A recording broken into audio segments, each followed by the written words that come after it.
Welcome to Joe's Java Jive, Episode 6, Elijah Bloome. Elijah Bloome is an incredible songwriter, musician, and music producer, now living in Philadelphia. And you can find their social media, Elijah Bloome, on Instagram, but also GREENHOUSELAKE and GARTENHEAD are two of the modern projects that Elijah's working on. So please, without further ado, I'd like to introduce you to Elijah. And I'd like to call on the help of my first guest on Joe's Java Jive, Kush, the legendary poet from the Cloud House, who's had a big impact on me and my friends from college. He's one of the beatniks. He's one of those last of his kind, only of his kind. Please welcome Kush of the Cloud House. Elijah Bloome is a true magician of music and venues. He is the Bill Graham of New Paltz, and his wondrous works of bringing people together in the incredible theater auditorium that actually was the basement of the Big Blue Bunny, time and time again demonstrated his genius in manifesting the music of the future, the music of the new culture that is emerging. So Elijah is truly Elijah. He is the bringer of new dimensions of mind and feeling and beauty and lyricism, and the world will literally change to a new rhythm, a new sound. And that is the work that is in your hands, in Elijah's hands. And he is this magician who will manifest all these beautiful forms that are so very necessary to create a new culture. So SMOOCH is a beautiful, just imagine SMOOCH itself. What can I call it? It's just so forthcoming with feeling and camaraderie and love, and that is the vibe. That is what the culture that is coming is asking for. We've had enough of this down-mindedness, enough of the insecurity and anger and the wrath of just nothing relevant. And we need to enter into a world of human feeling, of human care, of human wonder, of human curiosity. And that is what Elijah constantly manifests, both in creating venues which attract people, explaining what the music is, discovering, like the Pom-Pom Girls, new music, new ways of thinking and being. And New Paltz is a wonderful crucible and incubator for that. But now he's in Philly, and Philly is another wondrous place where the arts can be reborn. It will constantly be reborn by the tutelage of the spirits of Benjamin Franklin, his genius to fly a kite and find lightning in the sky. What a wondrous place for Elijah now to manifest so nearby with Walt Whitman and, of course, the legendary artist Tommy Trantino, who's still in Camden, in the shadow of Walt Whitman. So there's all these wondrous things alive. I truly celebrate Elijah and his clan, the garden that he manifests, the beautiful flowers of feeling and love and mindedness and heartfeltness. The family of man is reborn in his hands, and I celebrate him and Jesse and all the beautiful people that are there in Philly, that wild town of Philadelphia, the city of love and friendship, which it truly is in the hands of Elijah Bloome. SMOOCH. You got to learn how to smooch. Just by listening, you'll smooch, smooch, smooch, smooch. An unabashed kiss is a smooch. All right, I love you all. I celebrate Elijah Bloome, the Bill Graham of New Paltz. Thank you, Kush. Onwards. Well, I'm so excited to introduce you all to this next guest. It's really it's really a privilege to speak to someone who I've been a fan of their music and spirit since the moment I met them. They create such a voice and atmosphere that is so pleasant to listen to. And I'm just such a fan of what they represent and the way they capture a spirit that is very important to me. The New Paltz Big Blue Bunny scene is fully captured and alive. And what is the Big Blue Bunny? Well, it's a place where we used to live. You're going to hear us talk about it today. But I wanted to play you a quick track from the last time I was at the Big Blue Bunny. And then we'll go into our interview with Elijah. So to start us off, here's a little clip of me introducing the end of an era there at Big Blue Bunny.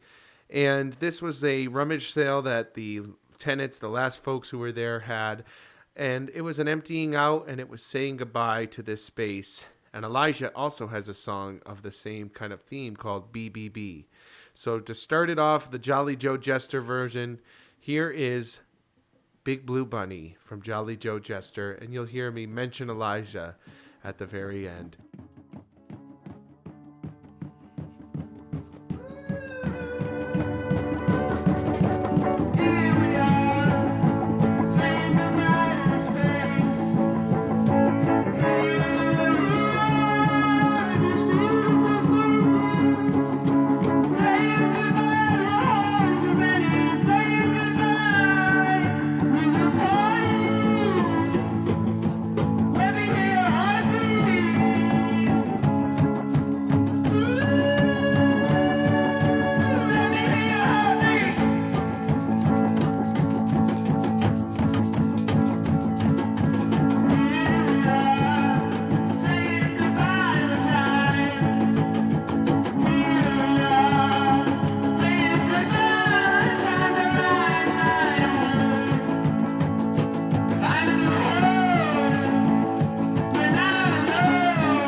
Joe. Joe's Java Jive. Elijah, how are you today? My God, it's an honor to be here, sir. It's an honor to have you here, alive and well, drinking coffee, I hope. I was considering it. Well, I will turn that water into coffee. Into That's coffee. my specialty. Unbelievable how that works. Thank you for blessing me with this sacred cup of Java. Yes. I am in the coffee shop now. That is amazing. We are doing a Jive in the Hive. We absolutely are, sir. I thought it would be a fitting location. That is incredible. Oh, that's so perfect. Welcome to the podcast, Elijah Bloome. How are you on this beautiful day, and where are you?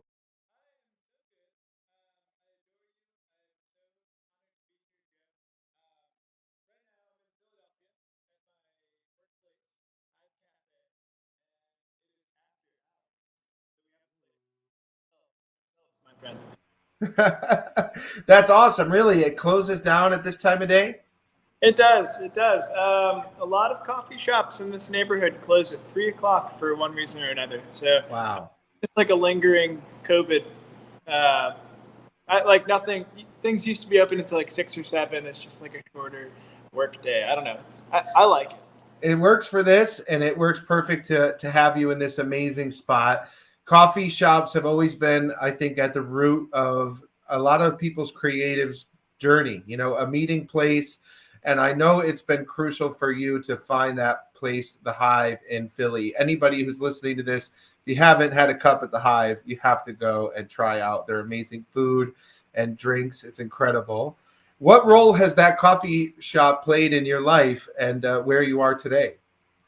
Oh my goodness. I think it's, strangely enough, at the center of my Philly experience. I've met pretty much everybody in my current life that's in Philly anyway, right here at Hive. Because you're right, Joe, it's an epicenter for creatives and artists and I don't know, interesting people. So I feel like I've met so many bands that I either look up to or just all these musicians truly have kind of live in this area.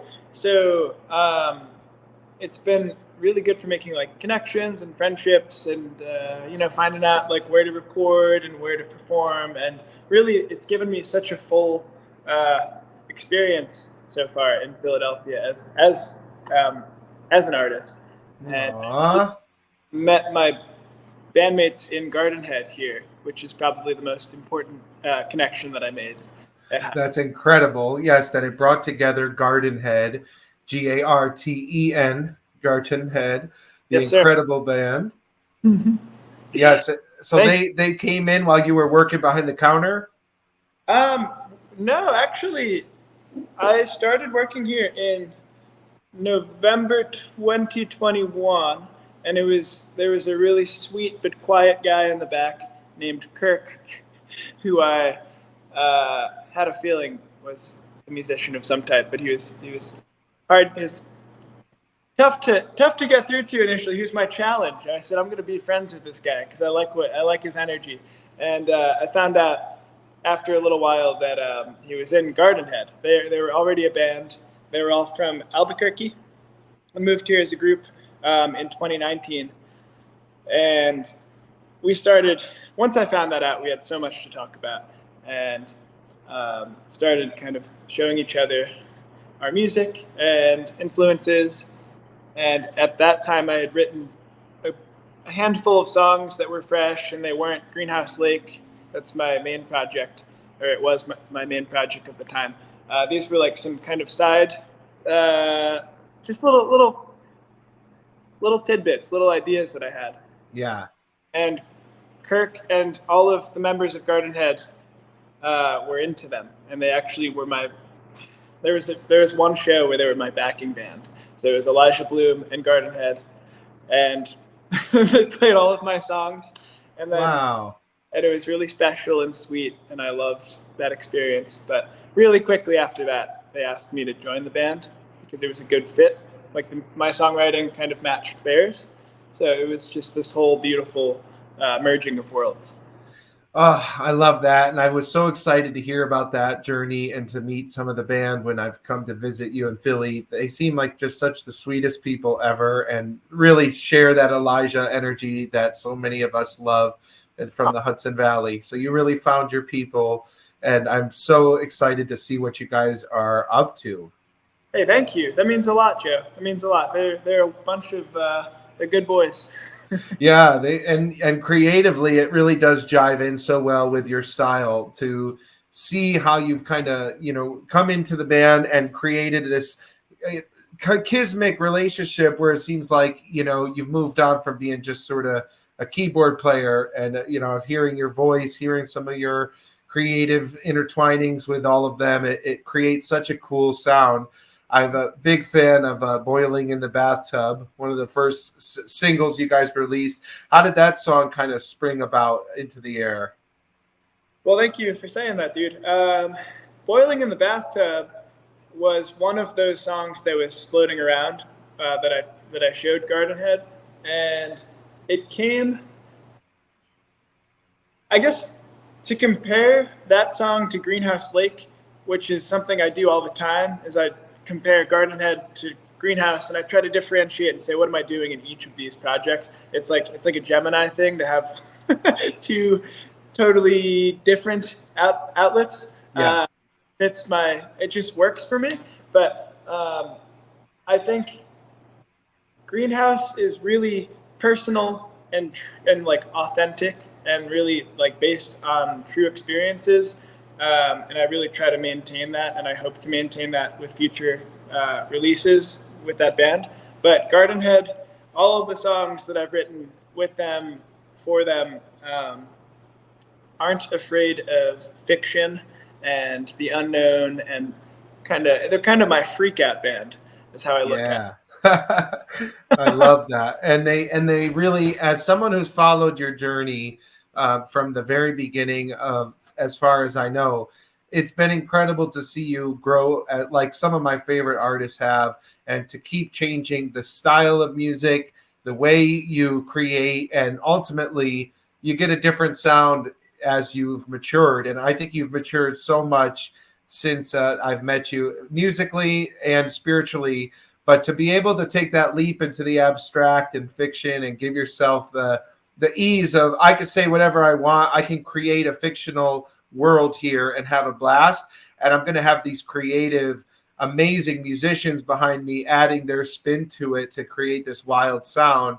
It seems like you went from landscape painting, capturing the true beauty of nature, to like Salvador Dali or something. Thank you. That means a lot, Joe. Yeah. Both have their place. They do have their place. And I think I realized that when when I moved here, I was really in a bad kind of mental space, as a lot of us were with COVID. And I had lost a lot of my,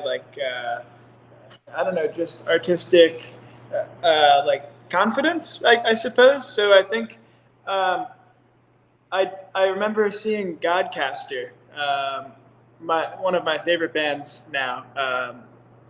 I saw them at a show in Philly, and they were making music that really wasn't all that musical. I couldn't believe what I was witnessing. It was so noisy and feral, and really no one understood it. And that was the best part to me, was that I walked out of that show thinking, oh yeah, you can make music like that, and it's exciting, and it's okay, it's fine. And I matched, that instance was really moving for me. My partner Jesse also showed me a book by Leonora Carrington, and it's all this beautiful imagery and crazy characters, and it's just so beautiful, but it doesn't really make any sense. And it kind of landed in a similar fashion, where I said, okay, I want to make music that paints a picture, and it's more of a feeling than a literal story, if that makes any sense. Yeah.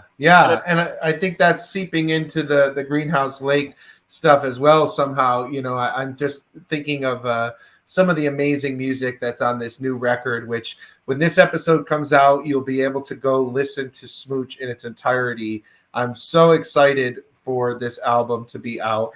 And just to give the folks listening a little background, Elijah and I did live together and have a real amazing college experience, which is what you just referenced, leaving and going into Philly was this sort of the essence of this album that's coming out from Greenhouse Lake is this transition for you, right?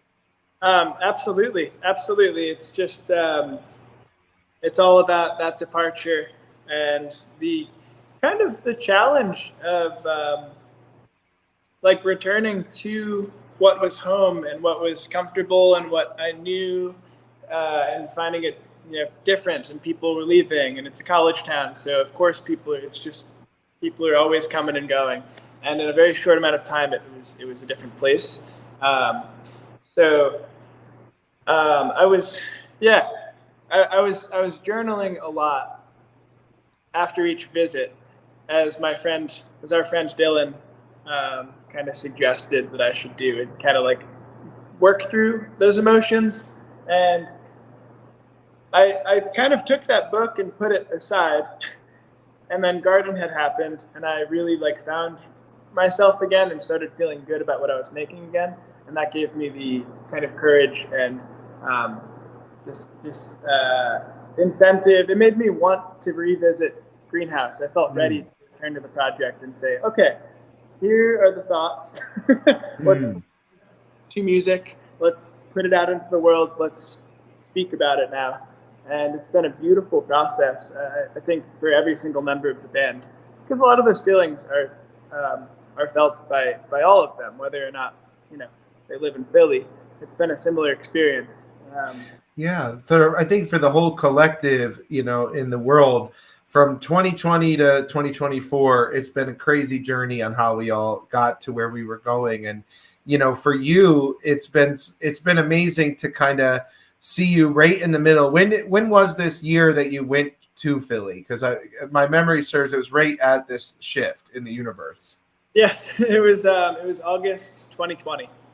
Yes. So big time period. And, we all went through the pandemic together, and we were in the very interesting environment where we had a music studio in our basement, of the house that, once housed people coming to experience bands on the stage you built yourself, as you say it in one of the songs.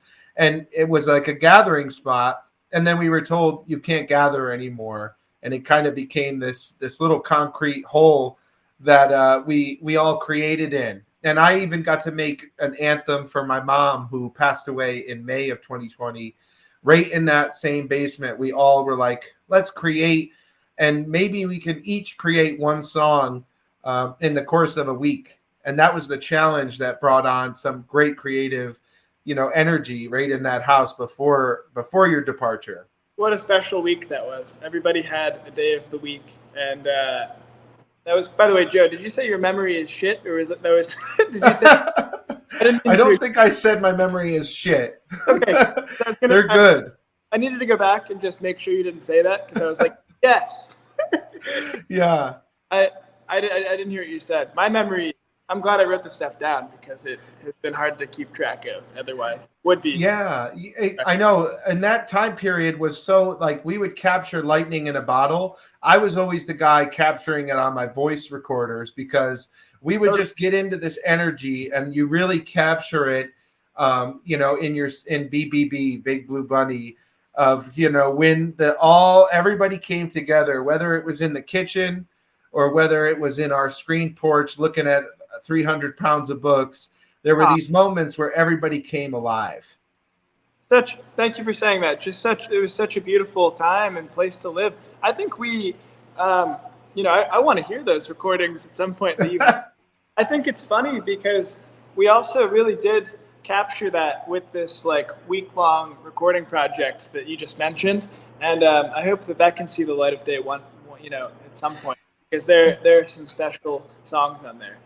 There was, and yours, Show Me How You Play That Thing. I really think that needs to be included on something or thrown onto your next project, because I think that was a really instant masterpiece right there. Really fun. Thank you. I mean, I wouldn't separate it from your own about your mom. I love Vicky Sue. It's just one of the greatest songs. I really, every single person who contributed really had something special. And yeah, I think it's cool. I think it's cool what Greenhouse started as and what it turned into. I feel was thinking about it before today because this is really making me look at the whole picture for the first time in a long time. Thank you for offering that space, offering this space to talk about it, Joe. But I graduated school in 2019, and I was living in Caleb's attic brief summer before we all moved into Crossroads. And it was a pretty rough time.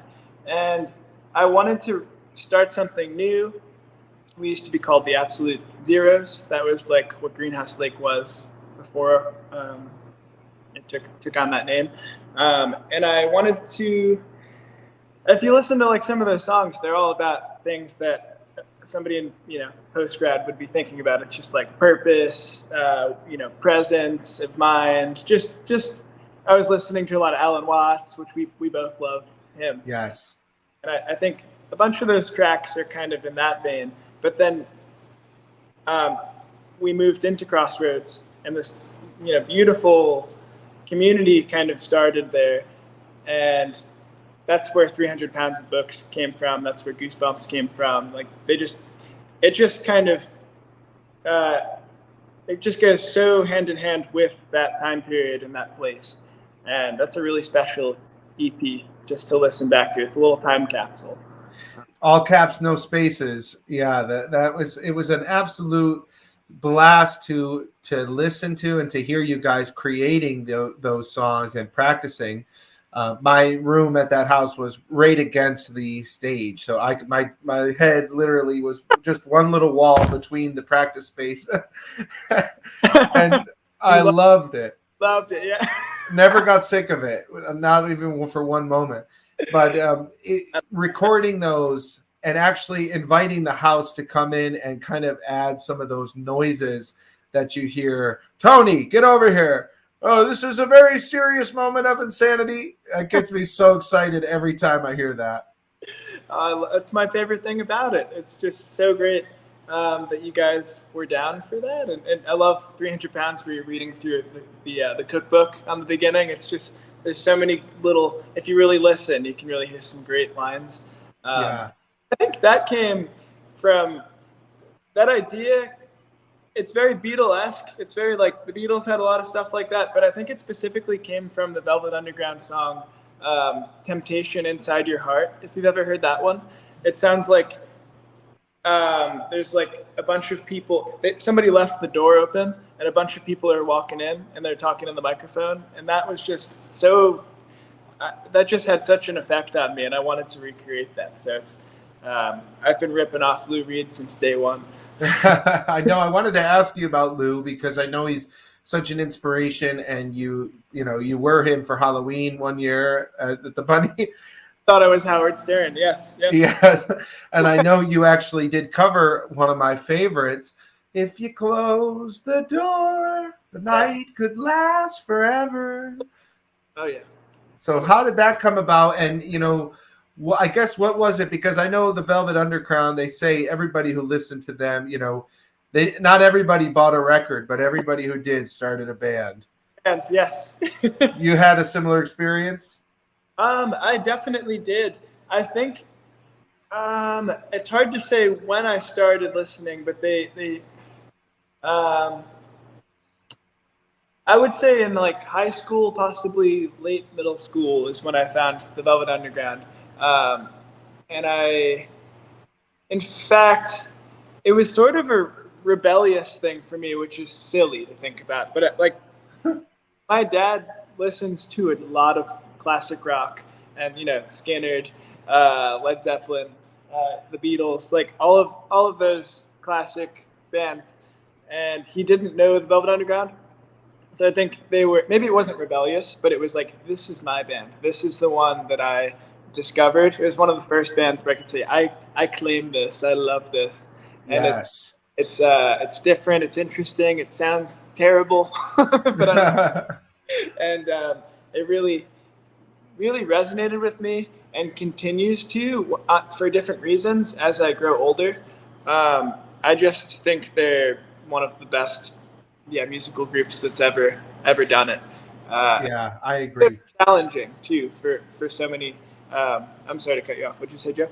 Yeah, just that I agree with you completely. Yeah, they're so impactful, and the Andy Warhol backing of them, and the banana, and all of this place in pop culture, the scene they represent, and with Nico and the work with her, it just warms my soul. And I too had that kind of ownership over it, where you're like, this is my band, and it's and not honestly, I have that even more so now with Greenhouse Lake.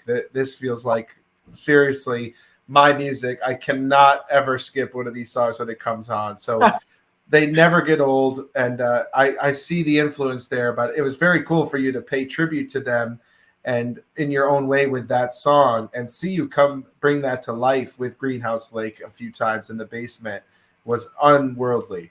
Oh, thank you. It was fun. I couldn't believe how many people knew the song. I mean, it's not that. I thought it was this whole secret thing. Everybody was singing the lyrics. It was great. The first time we played it, it was such a wonderful experience. Yeah. I remember you saying to me that it was kind of in a demo form on the record, and you said this was waiting for a band to take it and do something like bigger with it, and that was cool. That was actually super validating. That pushed it. You finished it. You finished it for them. Absolutely. But I definitely we made it our own, I think. So that's yeah, and it has that choir of people singing it, at certain points, and I just couldn't believe, the openness to always invite people in to add that chatter, add that noise, and throughout your journey, just like Gardenhead, having people come and play your songs, you have always had this relationship with other musicians, and always been open to what other sounds are out there, what other things. And it reminded me of one of the first times we met was actually when you came in to record with one of the first bands I met you with, which was Woodshedding, recording in Roy's advanced recording or basic recording class on our alumni campus of SUNY New Paltz. My God, yes, that is where we met, Joe. I remember. Yeah, I was filming and just blown away, and you played your song "Phone Call," and I was very taken aback by it. Rushing up and being like, introducing yourself, and just I loved your energy, and I was like, we need to do something together one day. It was just that was such a special experience all around. That was cool. And that was one of the first. I guess like official recording sessions that I've ever done. That was a great opportunity from the school. Yeah, it was so special, and to hear your song, I really did just love the voice that you have, your lyrics. I remember probably coming up to you and saying we need to shoot a music video and having ideas, and that's it. And I know Tony, you invited him as well to join in on some of those bands, but. I know that project might seem so far away, and we're kind of going backwards in time here. But for Woodshedding, where did those songs, in your heart, how did they help you in your journey to now? And I know that you recorded that album. Is it right that you recorded the first Woodshedding in your car? I did. I at least tracked everything in my car on my laptop with a Blue Yeti microphone, and yeah, I think it's the stepping stone. Woodshedding is the stepping stone from the Absolute Zeros into Greenhouse is how I kind of view it. Where it was like it was a reinvention. It was I think fondly back on the Absolute Zeros days, but they were definitely pretty loud, in your face, kind of screamy. We weren't like punk rock, but it was like pretty intense stuff. Yeah. And I wanted to do something softer, more lyric based. I really start focusing on lyrics for the first time. And just make something beautiful. Like if that was my goal anyway. You did. Well, thank you, Joe. Thank you. I appreciate it. I look back and it's another time capsule, both of those EPs. I think the first one was a lot more, I spent a lot more time alone, just in my car, in my first apartment in New Paltz, just working on that and tracking it and doing all the instrumentation and really working on the sound.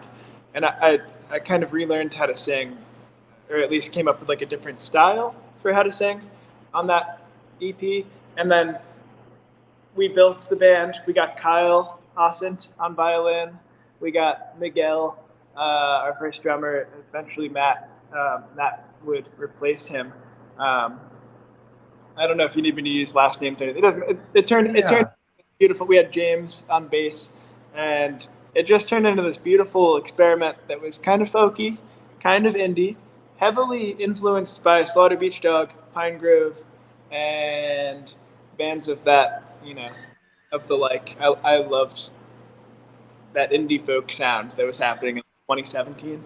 It's so special, and for me, I don't have a lot of that in my wheelhouse, before honestly hearing this. So I know it's like a new genre that I'm not totally exposed to, and I was revisiting some of it, and just those songs you really have such a unique, different sound for you, and it is very pleasant to the ears. It's so, such great melodies in there.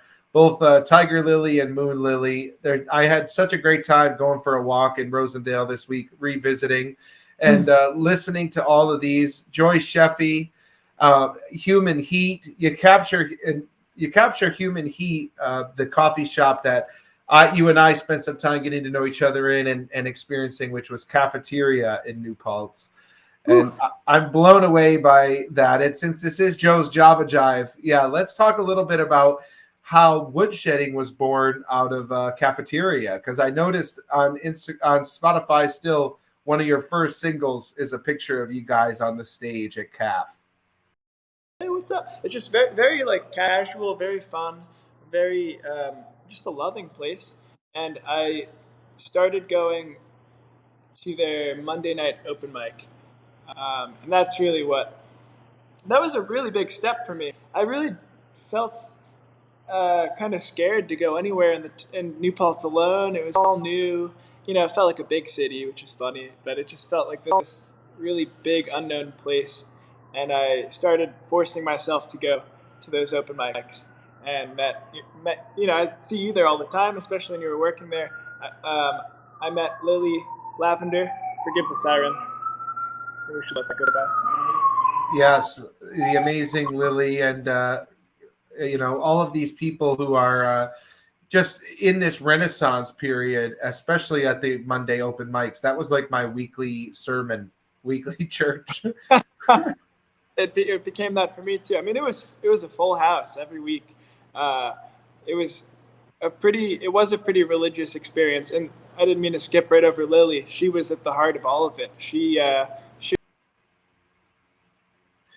We seem to have lost Elijah for a brief moment. There you are. Let me get you back in the stage. Ooh. There you go. Yes, Lily was at the heart of it. Lily was at the heart of it. She was definitely just creating this beautiful community and hosting it so well. I've never seen anybody host the way Lily hosted. It's just so natural for her. I guess we just started.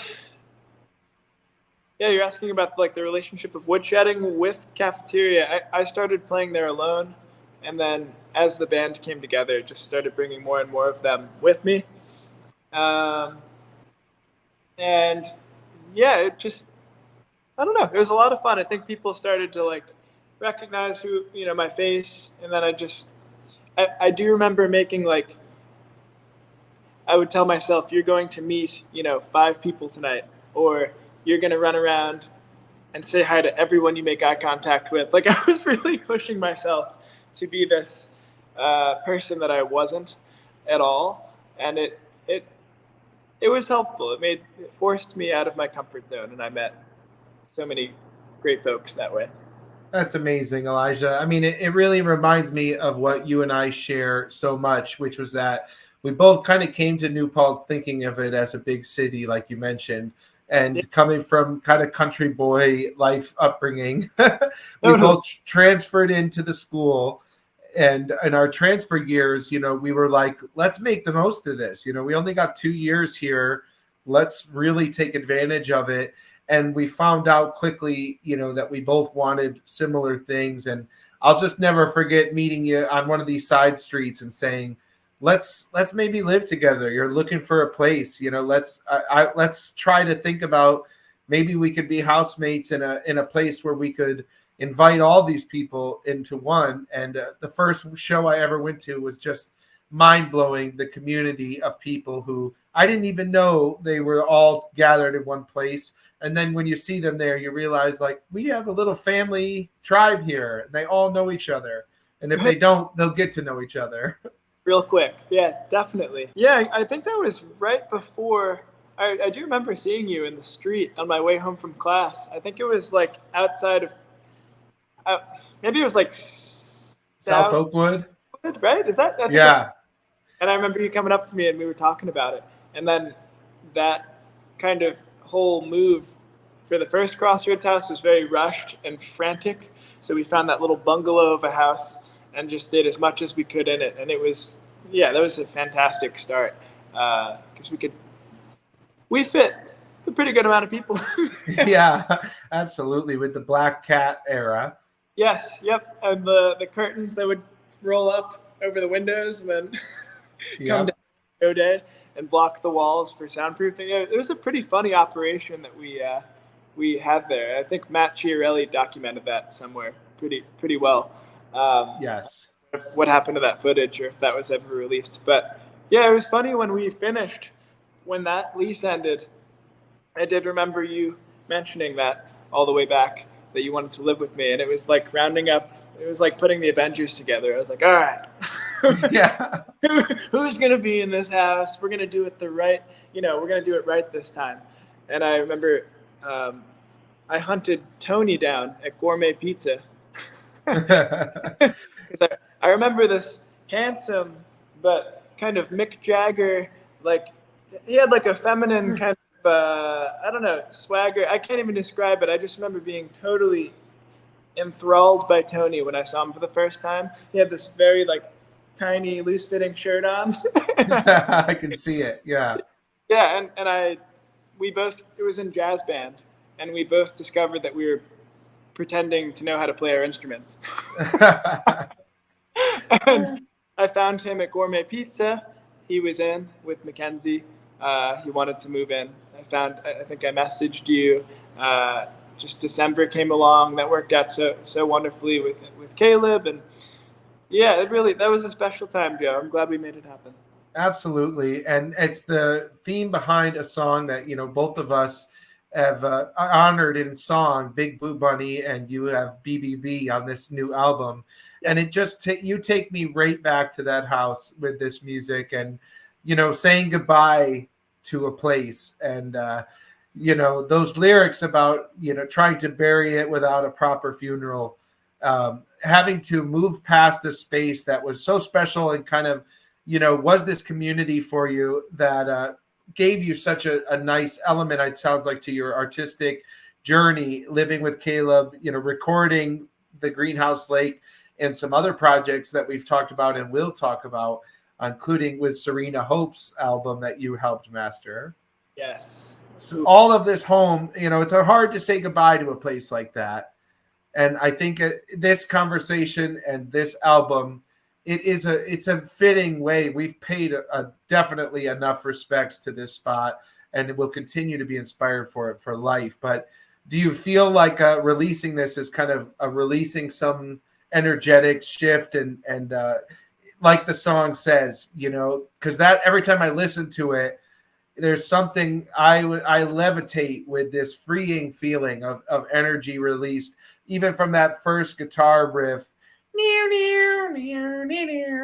Doing the chords, which it's the guitar sounds so good. That's a question right there. How'd you got it to sound like I've Got a Feeling Beatles level? But you lead to this release every time. How does it feel letting this out into the world at this stage of your life? Oh, so good. Honestly, I've had this kind of like closure since I finished writing and recording the album, and it's at this point I'm just goddamn impatient. I just want it to be out there for everybody to experience it, and it's taken a while. And I'm thrilled to finally say that in 2 days we will have this full message, all of these songs out for people to listen and interpret, and hopefully, if they're a part of the community, relate to on some level or understand.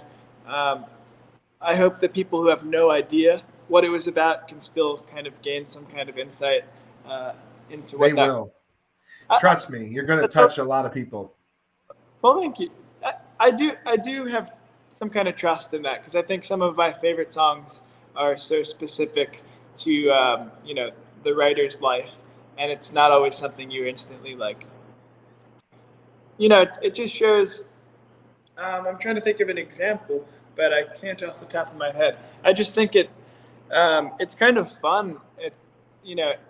A lot of the time hearing someone sing about their life and all this like specificities of it. And I don't know. I think it'd be interesting to not know what the hell I was talking about and listen to this record. Yeah, absolutely. And I think for anybody who's listening, you do not have to, because with all great music, people take their own, feelings to it, and they really make it their own. They complete the song when listening to it. And some of these are so mystical and far out, like Smooch, and Disappearing Act. I mean, these songs I feel like have such an interesting vibe to them, and really take the viewer into a movie in their head of some of these characters that you introduce, and almost mystical creatures at a certain point that I was curious about, kind of how the magical elements of the album and the lyrics. You talk about it like it's all biographical, but some of it I found is definitely got some abstract characters to it. How did that kind of come in and weave its way into this, what you talk about is kind of autobiographical? I think,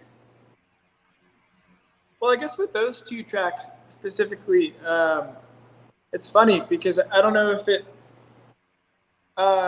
wait, my bad, Joe. What was the question? The question is, I guess, the more mystical elements of it. I mean, even in College Town, you got a guy getting abducted by aliens. These symbolic moments, but also just the creatures lurching around outside. There's times that I'm listening to it that I feel like there's this magical element to some of these lyrics that really, to sound more like the Gardenhead stuff you described, as mished into it a bit.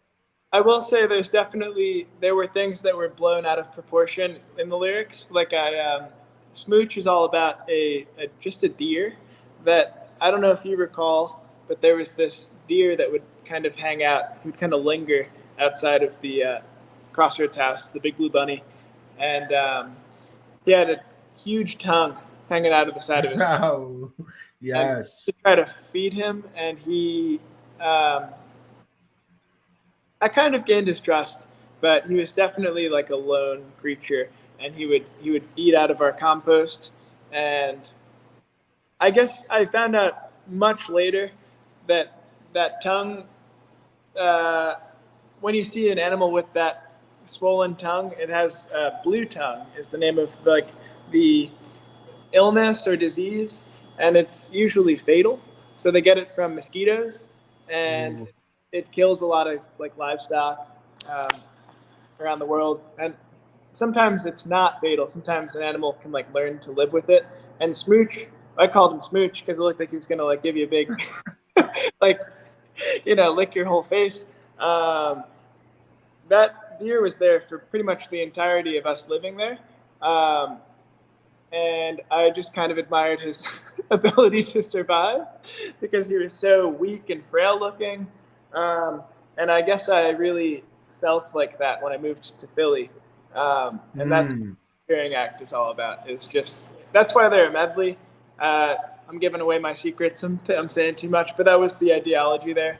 And I love it. That's what people who have made it this far are after, these kinds of stories. And I think if you've listened to it like I have, even though the deer's on the cover of the album, for some reason I'm not picturing a deer. I'm in this mythological creature, and it's so amazing. And hearing you compared it to yourself, it's perfect to say now I'm the deer in this new place, and I disappeared from my old, and how am I going to be this blue tongue? Learn how to survive with these feelings and learn how to take them with me.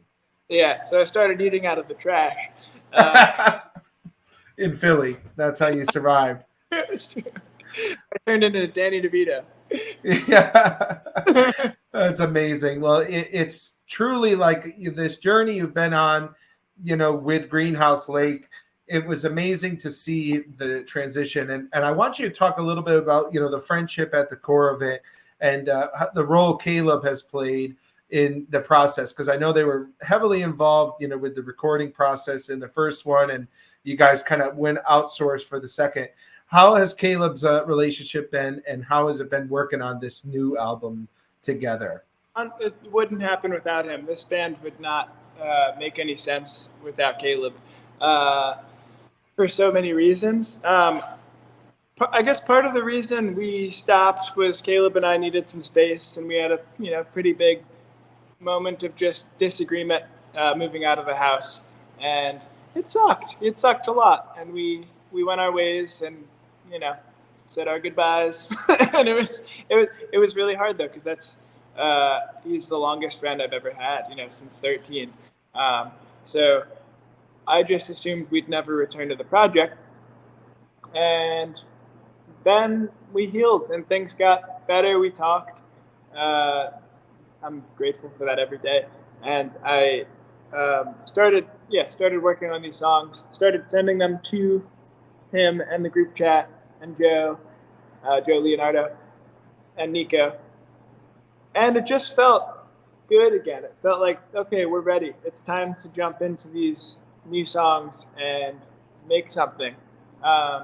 Because it's just such a great, it's unlike any other project. Gartenhead, we have our own thing, and it's really special. But there's a longevity to working with. There's a familiarity working with specifically Caleb and Joe. We've been a band of some sort since 2016, and these songs just came together. And I think it was 3 sessions. I just took the bus up to New York. We'd make a weekend out of it and just work at them, structure them, fix lyrics, fix melodies, and it really did come together in probably under 2 months. And it was, I couldn't have done it without those two. And of course, Nico, the whole time supporting us, playing bass, just being so hilarious and yeah, to the project. And Bianca jumped in, I think, on the 2nd or 3rd. Forgive the noise behind me. Bianca came in about halfway and brought so many new ideas to the table, including, all these synth melodies and voices, and she had a lot of wonderful ideas that stuck, and she's a core member. It was a beautiful thing just seeing the band kind of organically come back from the dead. Yes, absolutely. And it was, just such a beautiful addition, Bianca, and I've gotten to see the band live with her. I think she really captures that sound of the Big Blue Bunny organ and piano and kind of those keys that are underneath it. It's necessary. Totally. That's a good point, Joe. Fun fact, I think I walked up to her after a show at Crazy Dan's, if you remember that spot. Oh yeah, right in Church Street. Yeah, in 2019, right after we'd picked the new band name, or at least we're working on the first, we were just starting Greenhouse Lake as an idea, as a project, and I asked her if she wanted to join, and she was too busy. She was yes. She doesn't even remember saying no to me, but that's how busy she was. That's how busy Bianca was. So I've always wanted to be in a band with her, and I decided to give it another shot with this iteration, and we got lucky. We really did. It's been so much fun having her. Absolutely. And Bianca's from Moon Unit, another amazing band that is also lived in the exact same house that Elijah and the Greenhouse Lake folk and myself lived in. Totally. Another synchronicity there. And it's just this amazing thing that we've all been through together. I'm staring at one thing here because you mentioned Crossroads, and for people who may not know, it's a real gathering space that you started, you DIY'd it, you did it yourself, and you guys created such an amazing safe space for kids to come and get together in an environment that isn't all about just drinking and partying, but is all about music and culture and creating a community. And I brought out this old relic for anybody who's looking. It's a copy of a zine that I've kept from that day. It's called The Constellation. Tell the folks what this is. Oh, what a beautiful, oh my God, Joe. That's so cool that you have that. I have all of mine in a little box that says Crossroads on top, and I cherish this. That was one of several kind of new ideas we had towards the end, right before COVID, right? It was, we decided, because we had to do less, we weren't allowed to do as many shows because of our neighbor, the one and only Shirley. We love Shirley. We love you, Shirley. Go to sleep. And no, it was a lot, and I understand her perspective. But we decided let's cut the amount of shows, let's up the amount of artistic projects. Constellation was one. It was a zine that the housemates, I think it was only the housemates, right? Initially. Yeah. We might have opened that up to the community itself towards like a later issue. I think so. I think we did, right? But it started out as just a little message from the house that we'd hand out at shows. And, so sweet. And this one particularly actually is shouting out Moon Unit. We would have bands come in and kind of do a little artist of the month. Oh, that's right. And that was the other idea, was Crossroads cuts, right? That was, we would have a band come in and do kind of an audio tree style live session in the basement. And I think Moon Unit might have been, oh no, we interviewed them too. Yeah, I think that was all part of the idea. It was all together, and they have sort of the interview in here, and you know, the Crossroads cuts is still available on YouTube, and you can see that on the Crossroads Instagram. And you also had Serena Hope and myself on for one of those. We did. That was a fun one.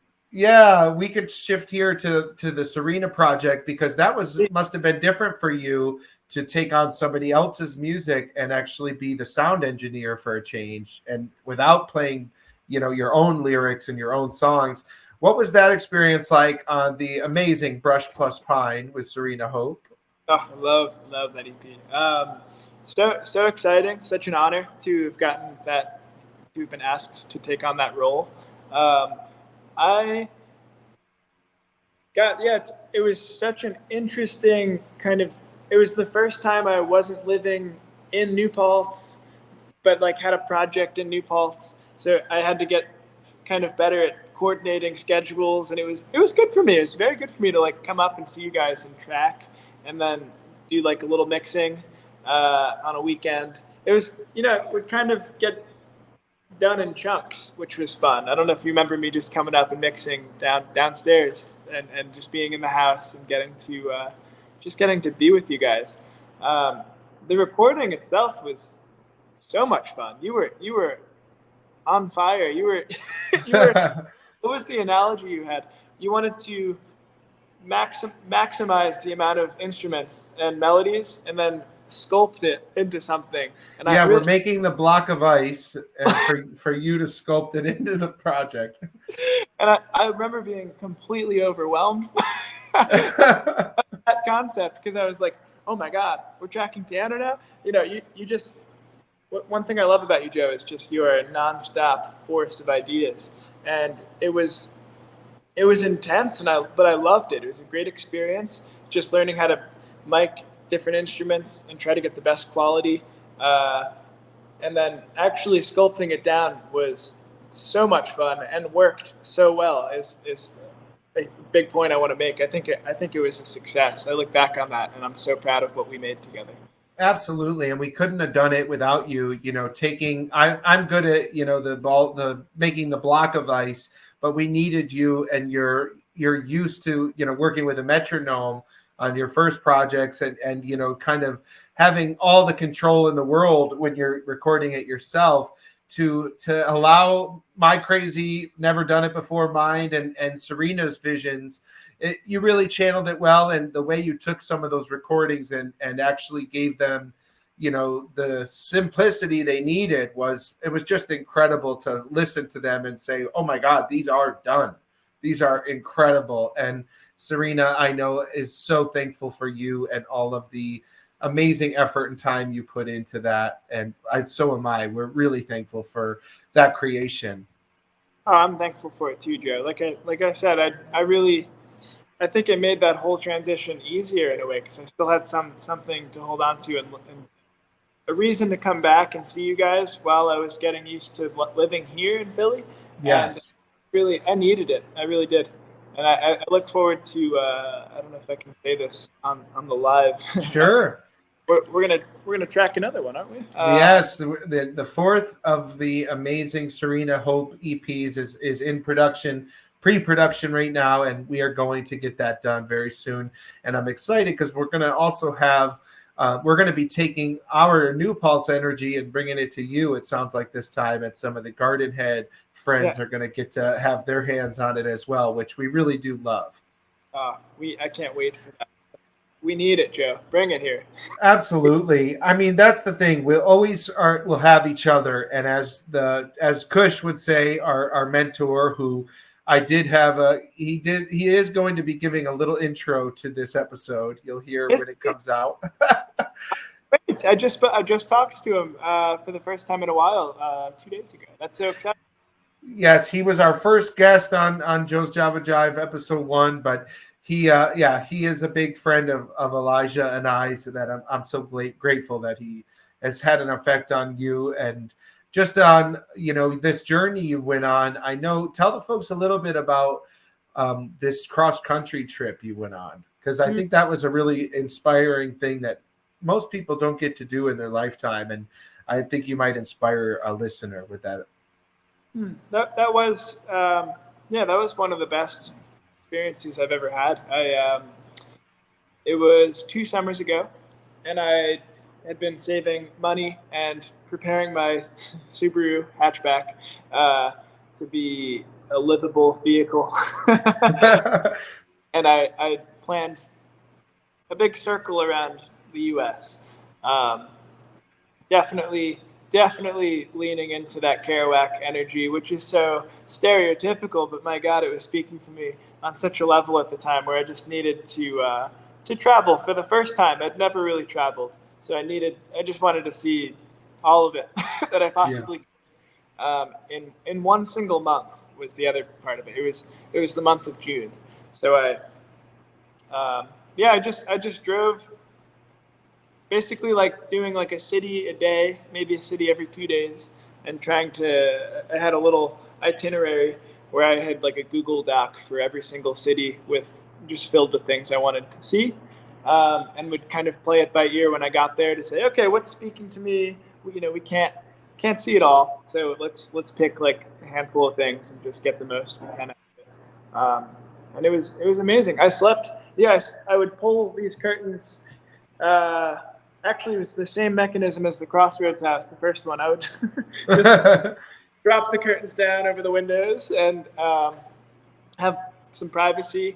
I would park in like a really rich neighborhood on somebody's mansions, like on the same street as like these beautiful houses, because there wasn't a lot of foot traffic and people would just think I was a visitor or something, which is kind of sketchy, but it worked out pretty well. And I actually had a Planet Fitness black card, so I could shower. I'm a clean freak, so Tony actually. Our friend Tony thought this was despicable, but I showered every day. I was clean. I was going to every Planet Fitness, every city. And that's awesome. It was a very good experience. Yeah, it was physically exhausting, but just one of the most. Yeah, it was a beautiful. I wouldn't have changed a thing about it. It was great. It really. That's awesome. Well, thank you for sharing that. Yeah, thank you for asking about it, dude. Absolutely. I just am, very excited. I think you've created such an amazing career, and I hope you keep making music because you're one of my favorite songwriters that's in the craft today. And there's no rules to it. You've just are free to keep creating every year, creating different sounds. Is there some side projects or things that you've worked on that I might not know about or the listener may not know about that you've been cranking into that head of yours that may be a third alter ego Gemini self of yours yet? Perhaps. I'm wondering if I told you about this. And that's Well, I'll be honest. I did run into Tony, and he said, "See if you can get out something about." This something, is it Bug House? It's called Bug House, and it is a full LP. It's like 25 minutes. I really delved into the world of fiction with this one, and it'll be a solo release at some point this year, I hope. Let's see. It's an absurdist commentary on AI technology in the entertainment industry. It's pretty out there. But I wrote this whole short story that I broke up into 8 tracks. And really the main goal of this project was, I'll make this quick because I see we're running out of time. Someone gave me a bunch of synthesizers. Some really wonderful person named Jesse here at Hive just unloaded some tech on me, and for each track I wanted to learn how each piece of equipment worked. so it was more of just an experiment, and I didn't know if I would do anything with it, but I'm pretty pleased with the results. So I'm just trying to get trying to figure out where I'm mixing it and hopefully who I'm releasing it with in terms of labels. I don't know. We'll see. That's all in the works, Joe. TBD. Well, that's very exciting, and I just can't wait to see what else you create and release. One other project I wanted to ask, I don't know if you see how much time we have left. If we get cut off, thank you for being here. But real quick, talk about Triple Decker and how that came to be, because that's one other piece of the puzzle here. Triple Decker split. Oh my God. Yeah, Jackie and Ian are just 2 incredible songwriters who I really love and look up to. Ian, Yendog. So Ian was the biggest supporter of woodshedding, and I didn't know who he was, but he saw us play in Sugarloaf at Milkweed, and he loved it. That was actually Greenhouse Lake that he saw, but I think I'm mixing up stories. I think it goes further back. I don't know when Ian saw us for the first time, but he was with us for so long and really supported all of the tunes that Woodshedding was making, and he'd show up for us, and he'd always send positive messages. And we became friends. I met him finally, and he came to Crossroads, and he was the bassist of Furnace Creek, and I loved them. And we had this whole plan to do a split EP together for a while that he suggested. And then the pandemic hit. We started talking about it more. I believe he suggested that we add Jackie into the mix, who I didn't even know. I knew her as a friend and Sal Rado's partner. I didn't know that she was a songwriter or had that beautiful voice. So we all decided, okay, let's do this. You record your songs with whoever you want, and we'll all regroup at a certain point with 6 tunes. And I love that record. That is really, that's a special one, because I've got Leela and I've got Jamais Vu. And the way I view it, Jamais Vu could have been a Greenhouse Lake song. And Leela, it's total fiction. It's totally a story that I took from Bukowski. But it was fiction put to music. That easily could have been a Gardenhead track. So I just feel like they were a nice kind of duality. Both sides of the coin of Elijah there. Totally, and it's the first thing I tracked in Philly, so that's a special. Yeah, I loved being part of that, and I love both of them a whole lot. Oh, that's amazing. Well, really, the incredible story keeps on going. For folks who may not know, just because I think this would be a warm thing to close on, the amazing Greenhouse Lake episode, the newest EP is out. The newest album is, by the time this is released, you can go listen to it right at the end of this podcast. Oh, yeah. It's out? It's out right now. Woo! How did this band name come together? Because I know there's a story here, and it goes back to the very beginning. Yes, it does. Yes, it does. Well, Caleb and I, we are Pine Bush High School boys, and we lived in Bloomingburg. So basically, you've got Pine Bush, which is like kind of it's really small. Then you've got even smaller Bloomingburg off to the side. And I lived in a trailer park called Twin Lakes Village. And Caleb lived basically right up the road from there in his dad's house. And I would bike past this lake like all the time to come see him, or I would just pass it. It was right between our houses. And it was not called Greenhouse Lake, but it had a greenhouse next to it. And that's what we've just referred to it as. It's just like it's a special place. I hope to visit there soon because I have a lot of good memories going there, hanging out in the summertime, learning how to play guitar and write songs there. And it really is like where it all began in a lot of ways. And it's just a really beautiful, nostalgic memory and place for both of us. That's amazing. It sounds like something you need to write about for the third album here, because I want to go shoot the music video at that Greenhouse Lake with you guys. Well, the greenhouse is gone, but the lake. Oh, so we absolutely can do that, Joe. Plus, I need to write about it. I'm all tapped out. The well is dry. I don't know. Yeah, that's the thing. You have to go deeper into that early childhood, and this these projects, they are all stepping stones. They capture, like you said, the time capsule. This conversation, I really feel so thankful to have captured a bit about you and your time capsule. And I just want to say you're one of the sweetest people I've ever met.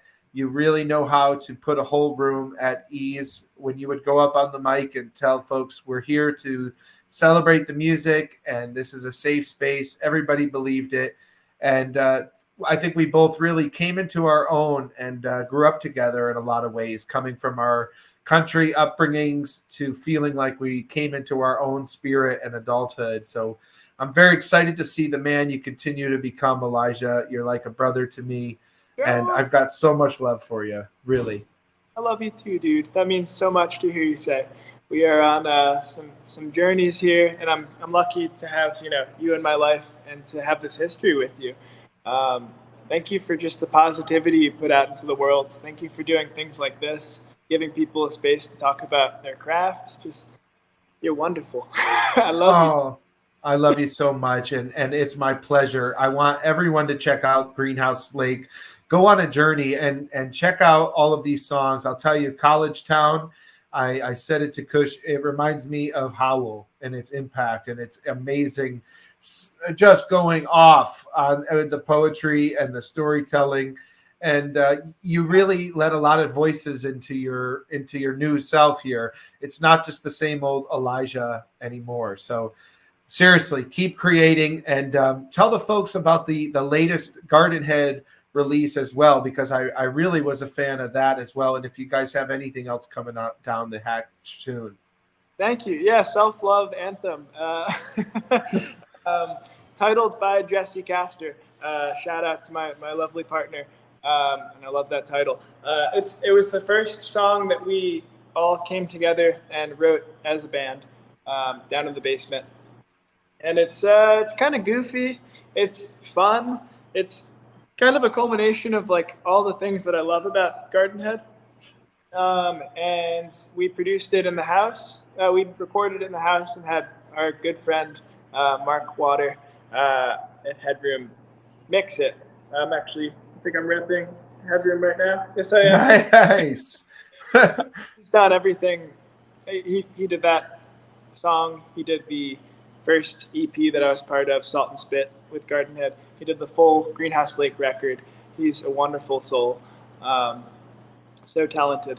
But that song it's special and it's weird and it's fun, and I hope to keep making weird and fun things with them. We've got some stuff in the works right now that I'm excited for. Oh, I can't wait. Well, this is the first of many conversations. I'll be definitely having you back as you continue, growing, and we're done looking back now. This conversation for both of us, we can officially say goodbye, Boo Bunny. Yes, sir. Goodbye, Big Blue. Yeah. Such a pleasure talking to you. Thanks for being our episode 6 guest here, Elijah. Go listen now, folks, to Smooch anywhere you get your music.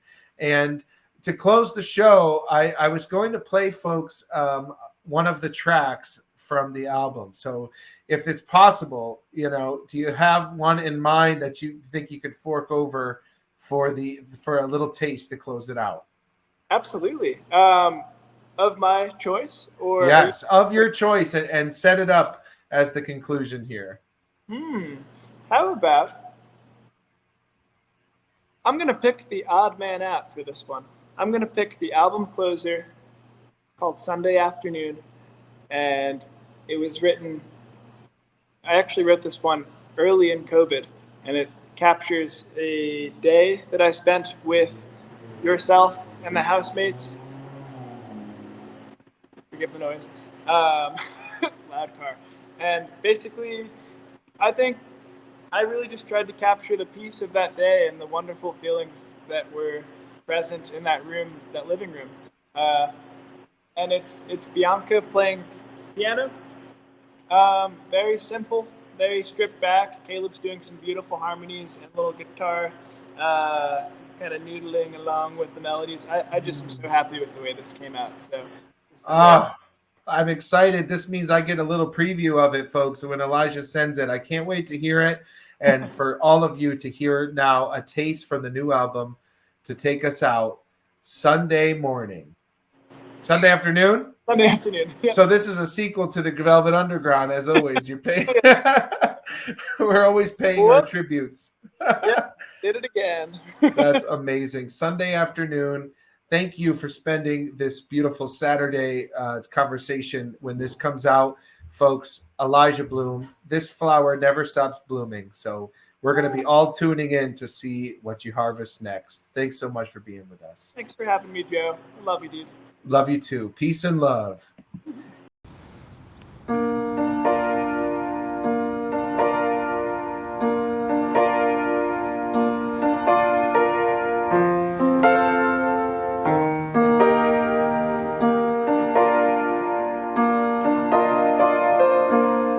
Take your shoes off, babe. We've got so much to say, let's get personal before it's too late. Let your hair down, babe. It's Sunday afternoon and you say you look so much like your mother. Walk away, walk away. You know that I'll still be here.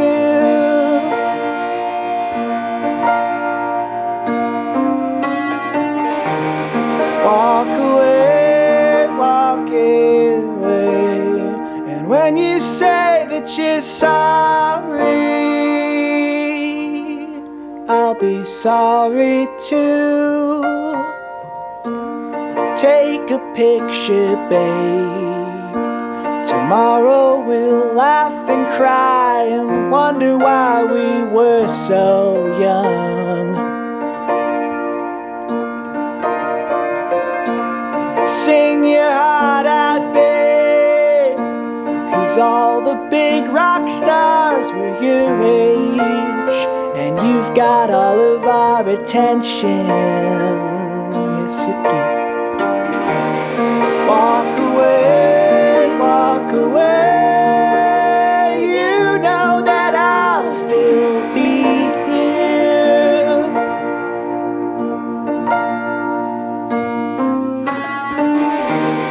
Walk away, walk away.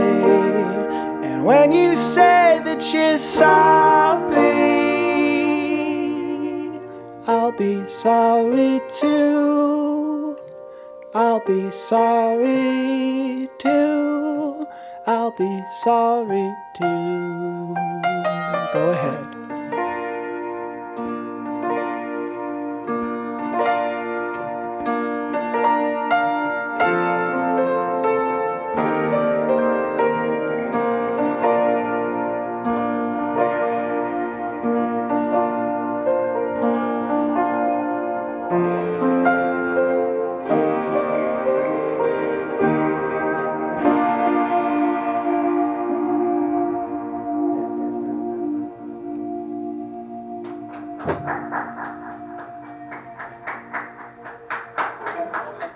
Thanks for listening to Joe's Java Jive.